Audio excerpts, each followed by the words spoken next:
Pak? Kenapa? Inna sholat tanha 'anil fahsya'i wal munkar. Sesungguhnya sholat itu mencegah diri dari perbuatan keji dan munkar. Maka akhirnya sholat wal ma'ruf wa nahi munkar. Dirikanlah sholat dan serulah manusia berbuat yang ma'ruf, berbuat yang baik, dan cegahlah mereka dari perbuatan yang munkar. Hamba Allah puji Allah Nabi besar Muhammad mendirikan salat akan tercegah dari perbuatan yang keji, perbuatan yang munkar, maupun perbuatan yang tercela, perbuatan yang dilarang oleh Gusti Allah Subhanahu wa Ta'ala. Namun kenapa orang banyak mengerjakan salat namun masih melakukan perbuatan yang munkar, perbuatan yang tercela, perbuatan menipu? Banyak melakukan perbuatan yang kenapa orang sholat masih melakukan perbuatan yang munkar? Ibu, Pak, mau dijawab nggak? Jawab nggak? Kenapa mereka melakukan ibadah sholat masih melakukan perbuatan yang munkar? Hatinya keras, sombong, ego, merasa berkuasa. Padahal mereka melakukan sholat, namun mereka masih melakukan perbuatan yang keji, perbuatan yang munkar, menghina satu sama lain, sirik dengki di antara lainnya, beranggapan golongannya paling benar sendiri, paling masuk surga, yang lain dimasukkan ke neraka. Innalillahi wa inna ilaihi raji'un. Orang mendirikan sholat itu hubungannya, kalau nggak punya guru, kalau nggak punya guru, maka gurunya setan. Orang sholat itu urusannya ibadah kepada Gusti Allah Subhanahu wa Ta'ala. Berarti orang sholat itu harus punya guru, punya wasilah, perantara guru. Kenapa di dalam sholat disebutkan apa? Setelah assalamualaikum, assalamualaikum warahmatullahi wabarakatuh, sudah jelas hubungannya sama penghormatan kepada baginda Nabi Muhammad. Setelah itu apa? Assalamualaikum warahmatullahi wabarakatuh. Semoga keselamatan bagi kita semua dan terutama bagi hamba-hamba Allah yang soleh. Keselamatan di mana? Di hati. Orang soleh ini siapa yang tersebut yang kita kenal? Kalau bukan guru, kalau bukan guru, ente ucapin assalamualaikum warahmatullahi wabarakatuh. Orang soleh mana yang kita kenal? Orang soleh mana yang kita kagumi? Orang soleh mana yang kita cintai? Kecuali guru. Maka orang soleh tidak punya guru. Kalau punya guru dia akan sampai kepada baginda Nabi Muhammad SAW, tidak akan sampai kepada mata Jibril, tidak akan sampai kepada Gusti Allah Subhanahu wa Ta'ala. Di dalam sholat itu apa? Sudah jelas tuh. Ada syarat-syarat sholat, ada syarat-syarat sholat. Terangkan tuh syarat-syarat sholat ada 8 perkara di dalam kitab Sabinatu Janjian ataupun dalam syarat Kasimatu saja. Sabinatu saja sesudah sesalin semir. Kasimatu saja sesudah syarat daripada kitab matan Sabinah yang disusun oleh siapa? Imam Nawawi Al-Ghazali. Maka kalau kita sholat, kita tidak punya guru, sholatnya apa? Akan tidak khusyuk, tidak khusyuk. Iya, orang yang mengerti ilmu aja Orang yang berani ilmu aja, entah gelarnya kiai, entah gelarnya ustaz, masih menipu, masih membodohi umat. Kenapa? Karena tidak diaku gurunya, tidak mempunyai keberkahan daripada sumber sanad mata-mata yang mulia. Tuh, gimana dia nggak punya sholat, nggak punya ilmu dalam sholatnya, apalagi dia nggak punya guru. Nah, innalillahi wa inna ilaihi raji'un. Di dalam sholat itu apa? Ada 20 hal yang makruh. Harus tahu. Contohnya apa aja? Kita mau sholat tidak boleh menahan buang air. Kita mau sholat tidak boleh menahan buang air. Kita mau sholat tidak boleh menahan keduanya. Itu hal yang makruh. Ada 20 tentang yang makruh. Lalu di dalam sholat, di dalam tasyahud akhir itu ada apa? Tasbih. Salam akhir ada apa? Di dalam tasyahud itu ada 21 tasbih. Lalu apa lagi dalam sholat itu? Ada 14 pembatalan sholat. Sholat yang rusak, sholat yang tercela. Di antaranya apa? Di antaranya itu contohnya. Dulu aku pernah lagi sholat lagi di luar tuh. Sholat tiba-tiba ada kaki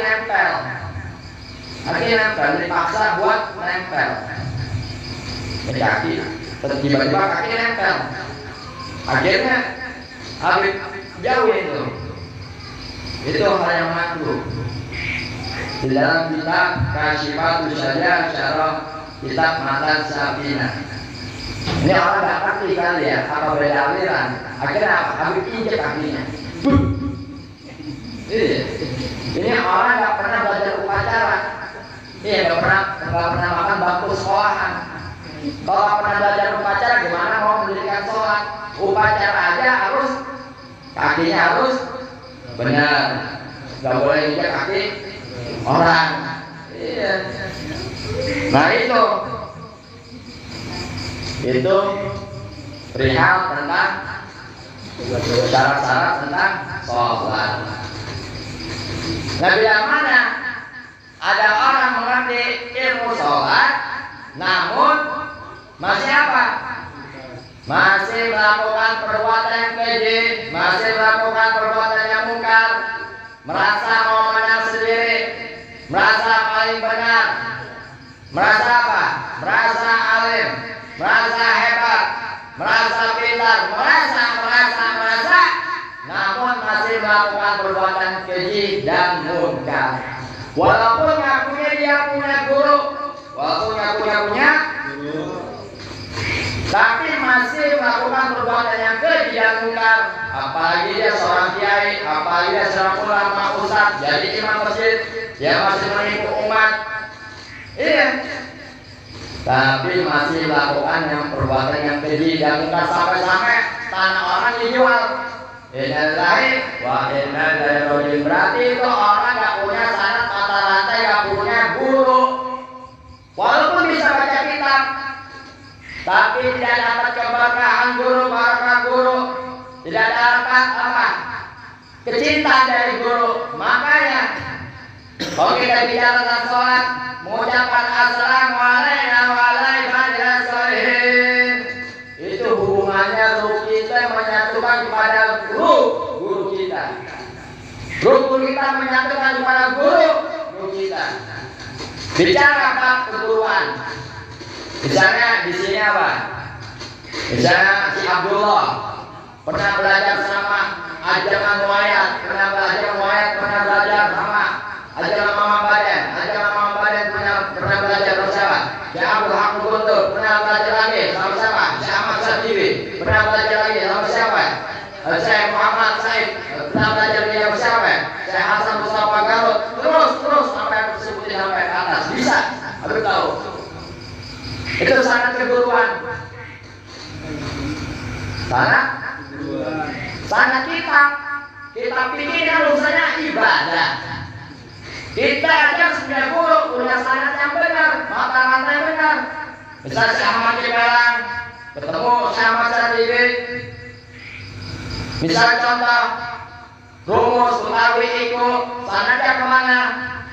Dari Syekh Ahmad Syadili ke Syekh Muhammad Cibadi di Bandung, dari Syekh Muhammad Cibadi di Bandung ada lagi ke Syekh Muhammad di Bangkalan. Mencerdaskan santri untuk belajar rumus ilmu alat nahwu sorok. Ini kita bahas tentang sholat. Orang masih banyak sholat namun masih melakukan perbuatan keji dan mungkar, menindas satu sama lain, mencari keuntungan sebarang dongkrak, kayak kompeni, penjajah, pengkhianat bangsa, tidak berpihak pada ulama, tidak berpihak pada ulama, tidak berpihak pada kiai ustaz, mementingkan dirinya sendiri.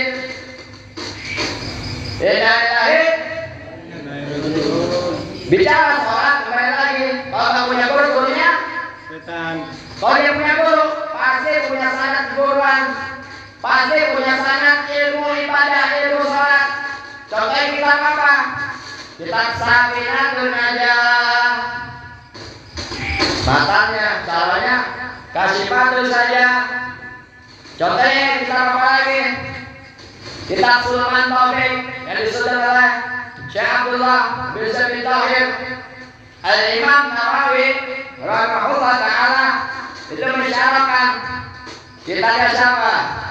Syekh Abdullah bin Husain bin Tahir. Imam Nawawi ini punya guru Syekh Ahmad Zaini Dahlan. Syekh Ahmad Zaini Dahlan ini habaib. Syekh Ahmad Zaini Dahlan ini mufti. Syekh Ahmad Zaini Dahlan ini punya guru Al-Habib Muhammad bin Husain Habsyi. Abahnya, bapaknya penyusun Maulid Situduror.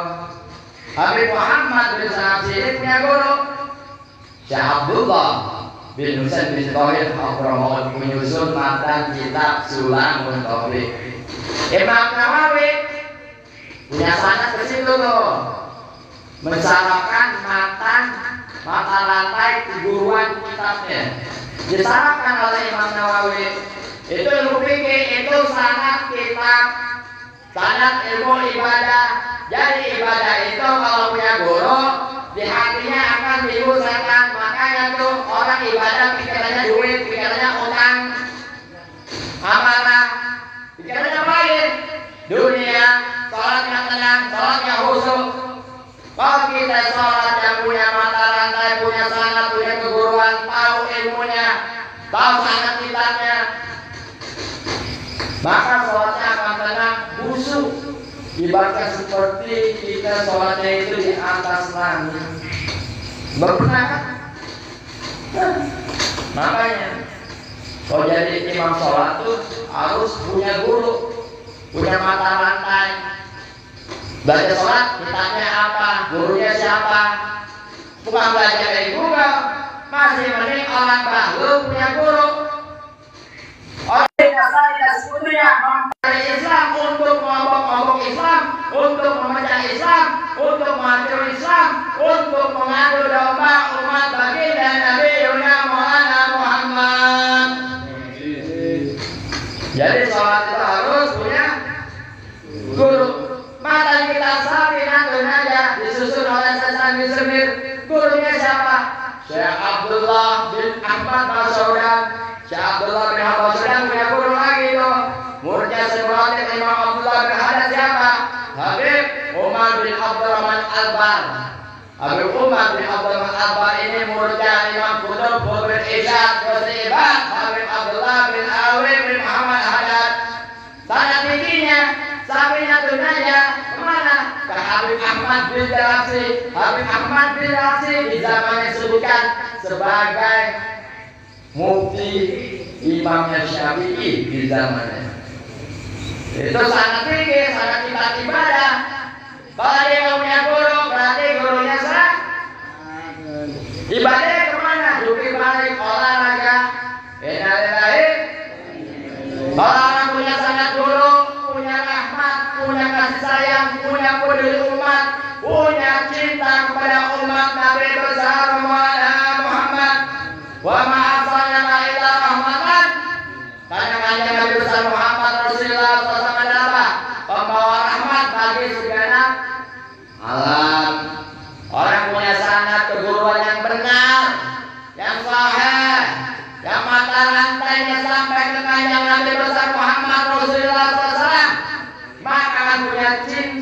kepada umat Nabi besar Muhammad, tidak akan godok-godokan, tidak akan memecah belah umat.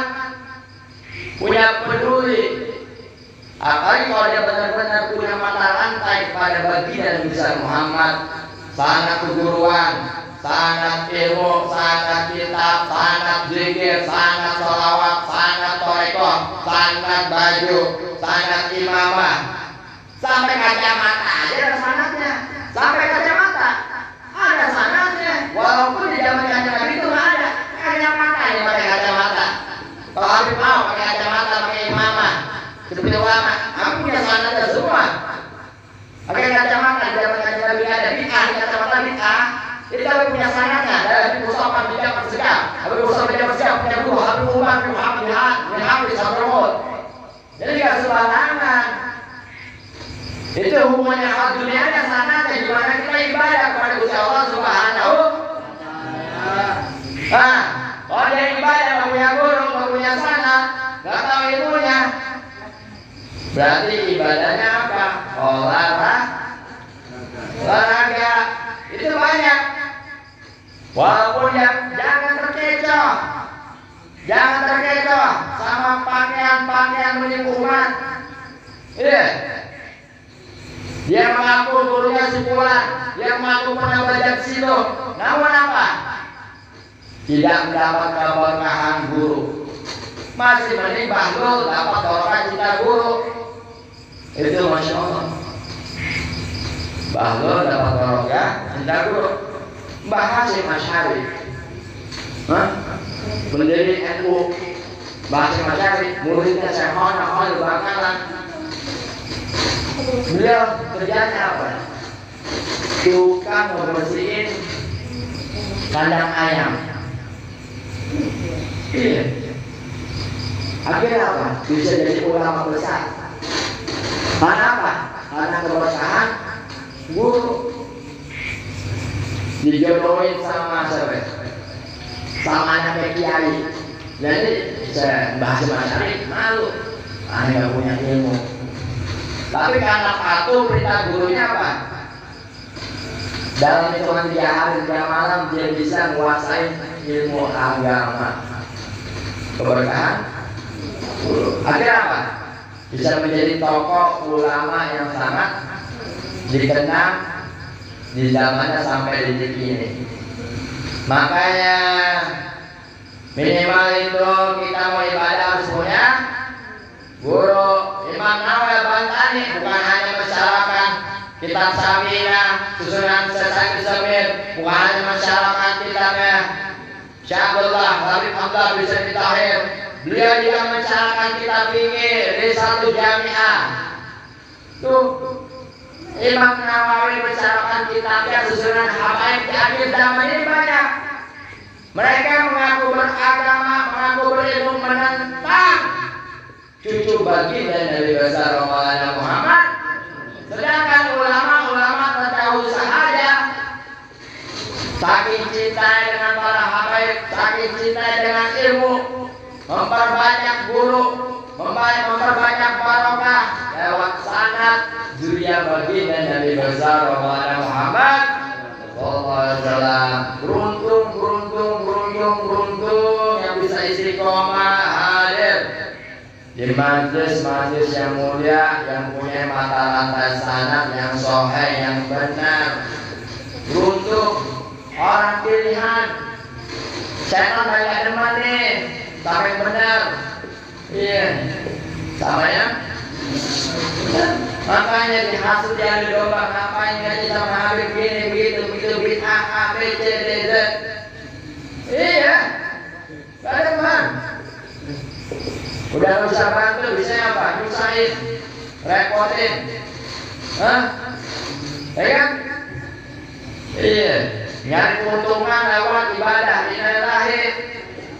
Orang ibadah itu nyari apa? Nyari akhirat. Orang ibadah itu nyari bukan nyari dunia. Shallallahu alaihi Muhammad. Shallallahu alaihi. Jadi pentingnya kita itu punya guru yang benar. Kita baca selawat harus punya sanad